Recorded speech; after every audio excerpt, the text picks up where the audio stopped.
Hi, folks. Today's topic is how to digitize your nonprofit organization.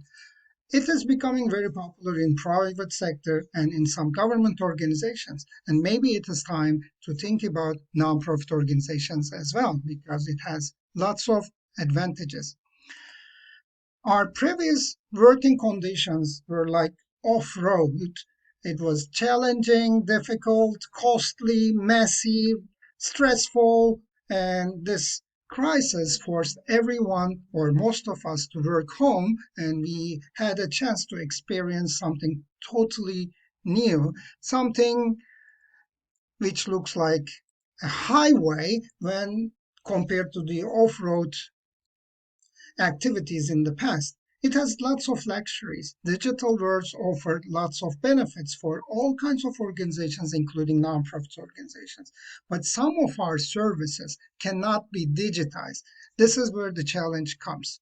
Some organizations digitized fully, like Twitter or Shopify, but is it really applicable to all organizations? And the answer is no, but a careful no, because we know some of the functions can be digitized and some others cannot be digitized. So here are the 5 steps for digitizing your nonprofit organization. First, analyze your operations and prepare operational flowcharts so you can understand how your operations work. I know you already know that, but putting it on a flowchart is really helpful. The second step is determine which functions can be digitized and which functions cannot be digitized. So you will have 2 sets of functions.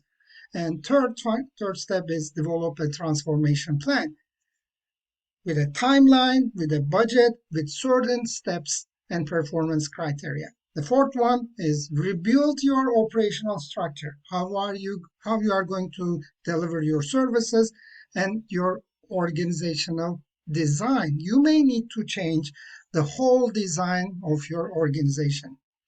And finally, the fifth step is verify your performance after this transformation, and you can always make some changes.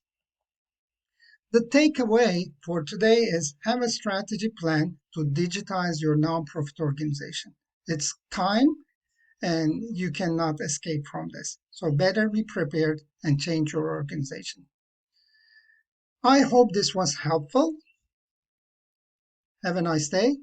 Be safe and healthy.